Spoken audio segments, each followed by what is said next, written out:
I don't know, I'm going into this review pre-annoyed. Hello my beautiful hammerheads and welcome back to Dawn of Fire Book 3 Wolftime by Gav Thorpe. Wolftime. This is the second time I'm reading this book, and the first time I read it I was just annoyed through and through the book. I was going into this ready to give this book a 4 or a 5 out of 10. And with my second read through, this was better. It was by far better than the first time. However, I was still not really into this. So this is just right after Gate of Bones. Of course, this is a little less than 4 years after the fight in Beardhammer and about 5 years after the inception of the Indomitus Crusade. So the Space Wolves are getting Primaris reinforcements. All in all, this is kinda a great book. There are a lot of very valuable information in there. However, the pacing and the kind of how the story was told, it's just too much. There are too many side characters, there are too many side plots, and this is one of the prime examples I would give why my brain just shuts off with names. Because the majority of the characters is just really not that important. And some of the characters don't even have personality. They're just there. They're cardboard cutouts and you can switch them around with mannequins. Basically. And this is so sad, for the vast amount of valuable information in this book deserved better. And I know that Mr. Thorpe can do better. So I really don't know what happened here. But yeah, this is very hard. This is my second recording, screw the first one, because it was a jumbled mess like the book. Let me just do it this way. We have some reoccurring characters. We have Historitor Mewdire, one of the first 4 Historitors chosen by Gilliman himself. We have, of course, Gilliman, we have Colquhoun, and the other Custodes Vicalen, which was also a part of the 5 Custodes who went on to Beardhammer to fight the Chaos Incursion. I'm sorry this isn't going to be my usual review. I will do this in a different kind of way. I can't do this in my regular way. I'm going through this character per character. This is the best kind, in my mind. Let me start with Gilliman. So Gilliman, of course, wants to reinforce all the chapters with Primaris Marines. And the Space Wolves are, of course, no exception. He knows that he needs the space in the galaxy which the Space Wolves are occupying safe. There are reports of orcs massing around Armageddon, Ulanor, and that many orcs are on their way to Armageddon. The Space Wolves are in the way, so they need reinforcements to, well, protect the space in the galaxy. And he knows how to deal with the Space Wolves. Well, he knows his brother and his nephews. He can't force them into just accepting the Primaris Marines and the tech. He has to make them believe that it was their own idea. So he kinda goes different ways on how to introduce them to the Space Wolves, to Logan Grimnar. Because the first vessel they sent out 3 years ago got lost, and I'm not going into this ship. There is one character on it which we see 3-4 times throughout the book. It's really not important. On their way to Fenris, they got pulled out of the warp in their vessel. The orcs went in there, mashed some people, took human slaves, and the ship was theirs. And we see some things from the perspective of the captive, which in the end is going into a penitent regiment and tells Mudaya and Vicalon what he has seen and what happened. That's it. Character done. Get away with him. We don't need him. So Gilliman's part is not done, but let me go to Logan Grimnar. So Logan Grimnar, we can mix him instantly with Ariak Rockfist, Ulrich the Slayer, and Njal Stormcaller. They are on a space hulk filled with orcs. And they're going into this, and Logan, he's kind of a jerk throughout the whole story. The first time I read this book, I was so annoyed with Logan. The second time, it was like, I kinda understand him. He's not as old as Dante of the Blood Angels. However, he has seen things. In the last 5 years, since the opening of the Great Rift, he is just like, this is the Wolftime. We are going to die. And I want to die in a bang. He's ready to die. He is tired. He just wants to die. I can't reiterate this enough because it is not said in the book. It's just like he's a depressed old man who wants to finish everything. And if need be, he's taking his chapter with him. So he thinks this is the Wolftime. And at first I thought the title of the book is misleading. And it still kinda is. However, they're in the Space Hulk, they're fighting a little bit, of course, and they're going out. And he's naming it Gothrock, doesn't really matter, maybe sometimes in the future. And he says, okay, this is my duty, we have to finish this whenever this thing comes back. A little tendril of Fleet Primus with some Primaris Marines arrive at Fenris. There is an Ultramarine lieutenant who says, okay, you get all these warriors I have in orbit with me, and you get the tech to make more Primaris Marines. And he's just like, oh, but I don't wanna. Because Space Wolves are stubborn, they're proudful, and, well, they're not really into all this change stuff. They live for tradition. And usually in other publications, this is a good trait. It is depicted as a good trait. And in this is just like, Logan, we already know that you're going to accept the Primaris Marines. Don't make this hard for everyone. But he is. Everyone around him says, this is not the Wolftime. We need the Primaris Marines. We don't have enough recruits to buff the losses we have. We lost too many warriors over the last 5 years.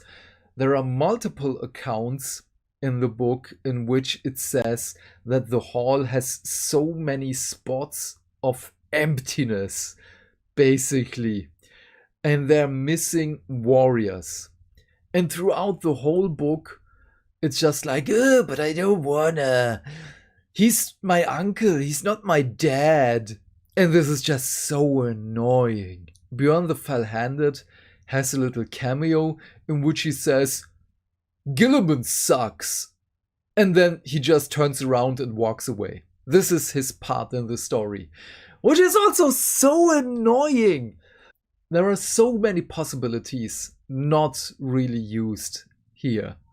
I see what the end goal of Mr. Thorpe is with the story. However, I don't like it. I'm sorry. Ah yes, and the whole reason Gilliman, Mudaya, and Vicalon are going to Fenris is the Fenrisians are the ones who have information about Bucaris.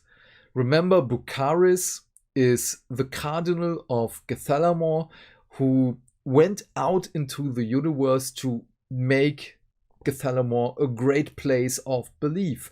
But he started the plague of unbelief. He went out with his armies and, well, occupied other planets. The Space Wolves, well, Fenris is near Gethalamor, are just like, oh, it's the ecclesiarchy, we're not doing this. This is not our stuff.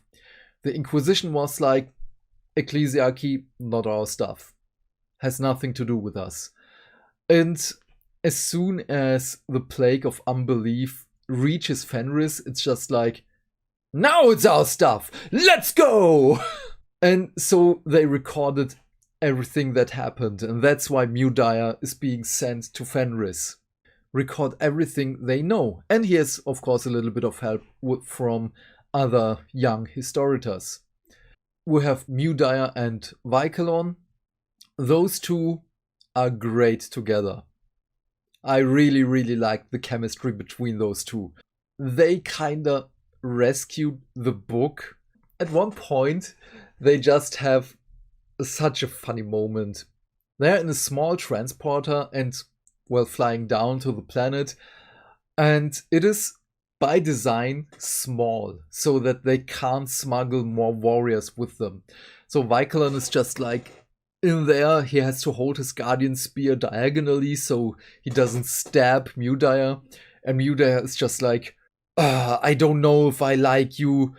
You're just designed and everything is preordained, blah, blah, blah. No, it's not like that. I'm a little bit exaggerating here and not really quoting. And Vaikalon is just like, yes, but we are designed. We go out to Terra and we know who we need. We look for certain genetics which we then can change. And Mudire is just jealous that he is, well, Mudire. He's not a custodian. That's why he's jealous. This is a really, really heartwarming, well, for me it was heartwarming, conversation between these two. And Mudire has one of the best lines with, okay, wait. If you are purposely designed, someone made Colquhoun a big asshole. And Vaikalon is just laughing his ass off. I love this part. This was great. And those two are just together the whole time. Wherever they go, Njal tells them of Bukharis from 4,500 years ago. And then he says, but why don't you guys know all this? We're sending all the records to some place. And wait, you're sending all this information to a library? Why don't we know about this? Oh, yes. Now that you're telling me that, the administrator who was responsible for this didn't come along for a couple of centuries. And it's just like, okay, now we know why no one knows that you're sending records. And then again, those two are going to this library to gather more information. On their way, the ship they're on receives an emergency transmission. And they're of course going to help. They see it's an Imperial vessel occupied by orcs. This vessel was at the beginning of the book, which is not really important, because there's one character on it who survives the orc occupation. He has some information. That's it, he's not important. I hate this part. Just get away with this. But this is a distraction for the whole journey. And then there's a cut. Okay, now we cut here as well. And then we have another character. We have Gaius. Gaius is an unnumbered son of Russ. He's a fanboy. He just wants to be a space wolf. And one of the historians gifts him a book which was written some time ago. And he just reads through it. He memorizes everything. I heard that some people call him an otaku. He wants to, basically he wants to be Japanese. He goes to Japan and says, oh yes, I'm Japanese. And well, the first space wolf, the first real space wolf he meets, is just like, sure you are. yeah, you're a space wolf. Yes. You may have our blood, but you're no space wolf. He helps the space wolves out because Crom Dragongaze, one of the wolf lords, is having a last stand against the orcs. Gaius with his Primaris Marines is coming to help them, and Crom is just like, great, reinforcements! Awesome! Just what we needed. And he thinks, oh, everyone will love the Primaris Marines. I love them. They helped us. Then they're coming back to the Fang, the Space Wolves fortress, and no one likes them. And this was like, damn. But yeah, Gaius is allowed to, well, live with the Space Wolves, with his pack. He gets integrated into the whole society, but everyone is just jibing them, everyone is making fun of them, because they're Space Wolves by blood, but they're not Fenrisians. And at one point, this is a little bit annoying, but Gaius is awesome. Gaius is the best storyline in the book. At one point, there is a defense battery of Fenris, and it just starts aiming at the ship in orbit. And the Ultramarines lieutenant says, why are you aiming at us? So everyone from the Space Wolves just like, that's not us. We're not doing this. Turns out at the last battle with Magnus, as he and his 1,000 sons occupied a little bit of Fenris, he left some cultists. Those cultists took over the defense battery and are doing their Zinchi's shenanigans. And this is so stupid because, well, the Ultramarines lieutenant says, I don't care who's in there. When they're firing at us, we have to fire back. We have valuable tech here. Belisarius call-mated. This tech is for you. This is that you can make Primaris Marines. And Logan is just like, yeah, but when you fire on the planet, we have to fire back. This is, again, so annoying. Just let them destroy the defense battery. Build a new one. For Emperor's sake. But yeah, Gaius, his pack, and another pack under his teacher, well, they're going to the defense battery. They're, of course, well, winning. And on their way back, one of the other pack, the guy makes fun of Gaius. His teacher says, well, he's not wrong. You're never going to be a Fenrisian. You never stood in a shield wall. You never sailed the seas. You never fought a wolf, and so on and so on. And you just know at this point, thanks for the to-do list. And Gaius is just like, you know what? Screw this. Screw you guys. Screw everything. He jumps out of the Thunderhawk.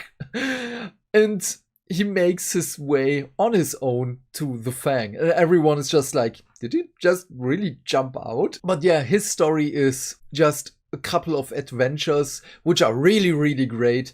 And how he, well, basically does everything he was told that he hasn't done until now. There are some very nice tidbits in there in which the plugs of his black carapace, well, it's cold. It's Hell Winter, which is basically 40k Fimbul Winter, so way worse. And yes, the plugs are just conducting the cold far more than it usually would.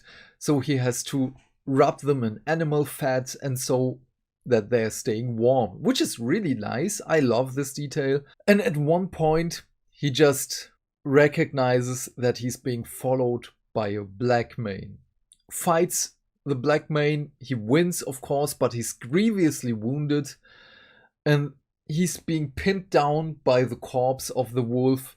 That's where his story has a little cut for my telling, because there is another character which got introduced way earlier in the book, Gida. She's a psyker, she got visions of the orcs, of the wolves, of the emperor, and so on. And she says to her village, we have to go to the Fang.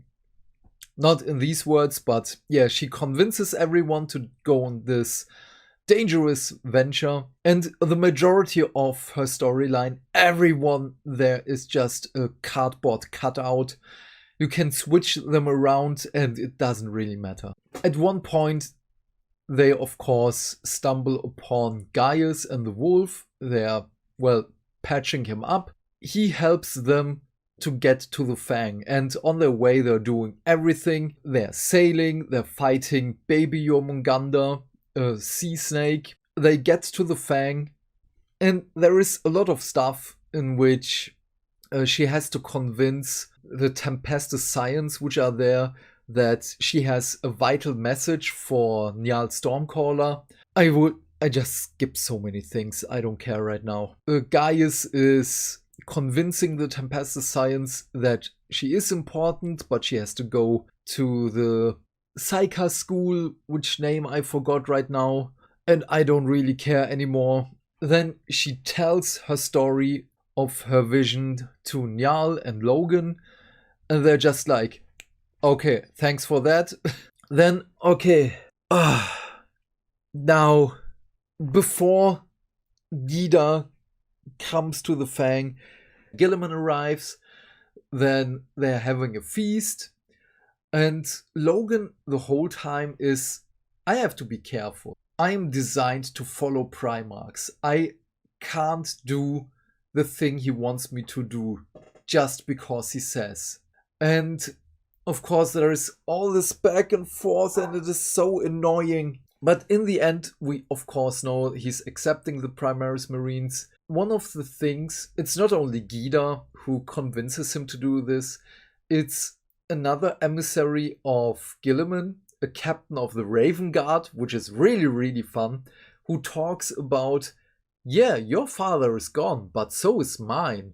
So there is a lot of talk about this. We also get to know a little bit about one of my other favorite Primarchs, Corax, that he was way funnier than he was credited to be, and that he's just pictured as the dark and broody Batman version of him. We have this, which I really enjoyed, and another funny part in which the Raven Guard captain talks with Njal about his raven, but this is just in the background, so it's fine. So yes, Logan is accepting the Primaris Marines. The whole Logan thing kinda makes sense because he's the mirror to Dante of the Blood Angels. Since the opening of the Great Rift, the Space Wolves are besieged from everywhere. They're losing warriors en masse. Logan is just like, it's the wolf time, it's the wolf time. He's basically us. He's being misled by the things. He thinks this is the wolf time, and everyone is, no, it's not. What are you doing? Just accept the Primaris Marines. And this is one of the parts in which Guilliman knows that he can't push Logan to accept the Primaris Marines. It has to be his idea. And yeah, just let me skip this. So, important parts of the story. Going back to the whole reason Guilliman, Mudaya, Colquhoun, and Valkalon are there is because of Bucaris. To be precise, the gift of Bucaris, the psychic weapon which can destroy whole fleets. And remember when Mudaya and Valkalon are on their way to the library to gather information and there was a cut? Yeah, there is a time jump. We had so many side stories that we didn't have time to see the library or to know what they discovered. No, it is the last few pages of the book in which they're telling Guilliman what they found. They found the surviving guy on the first ship they sent to Fenris.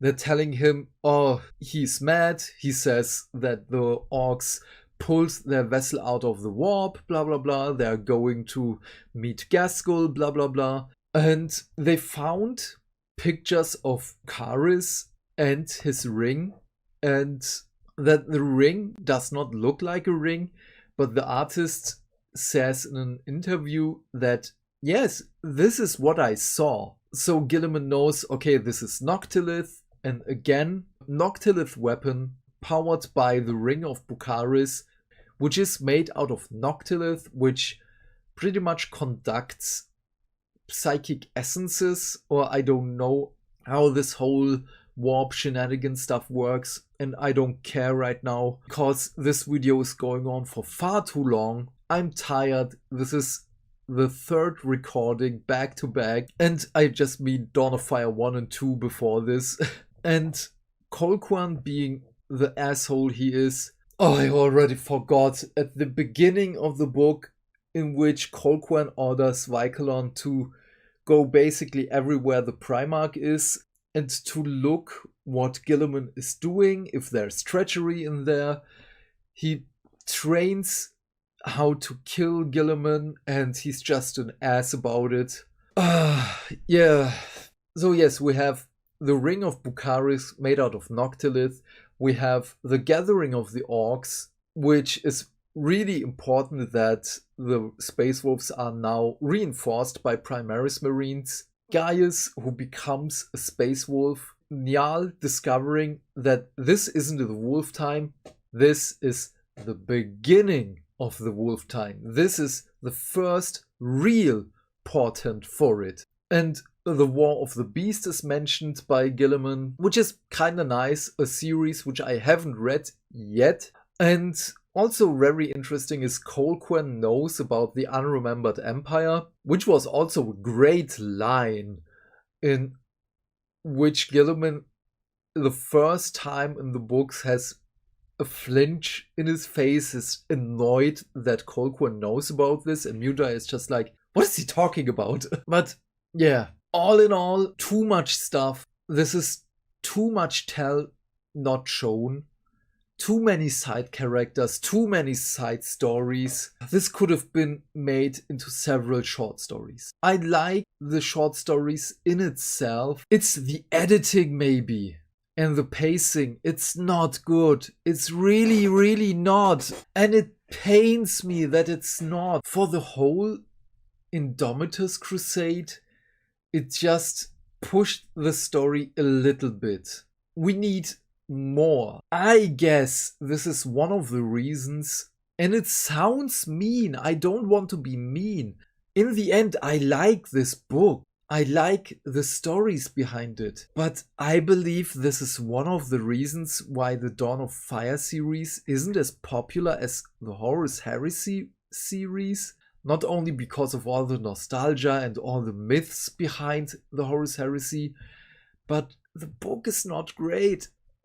It lost many people. Oh, and the Imperial Knights house in the Gate of Bones book is also there. They are mentioned that, oh yeah, send them in this direction. And yes, we can talk about this in a live stream. I don't want to anymore. I've seen how long I'm recording this right now. I'm just tired. It's just a little bit better. I don't know if I give this a 6 or 7 out of 10 superfluous storylines and side characters in this book. I'm sorry, Mr. Thorpe. I don't want to be mean. I like your stories, but this isn't a good book. It needs a second read to be better. That's why I'm giving it a better scoring. Reading the Dawn of Fire books back to back in literally 4 or 5 days, it was more fun this way because I knew the characters, I knew what's happening, I knew what the overarching story is for the Indomitus Crusade, the Dawn of Fire series. So what are your thoughts on this book? Please leave your thoughts and questions in the comment section down below. I am keen to know what you have to say. And while you're down there, do all the YouTube stuff because hitting buttons is fun. If you want to support the channel and you don't know what to say, just write Indomitus in the comments. Have a great day, my friend. Stay fantastic. Stay hydrated. And I will see you in the next video. Bye!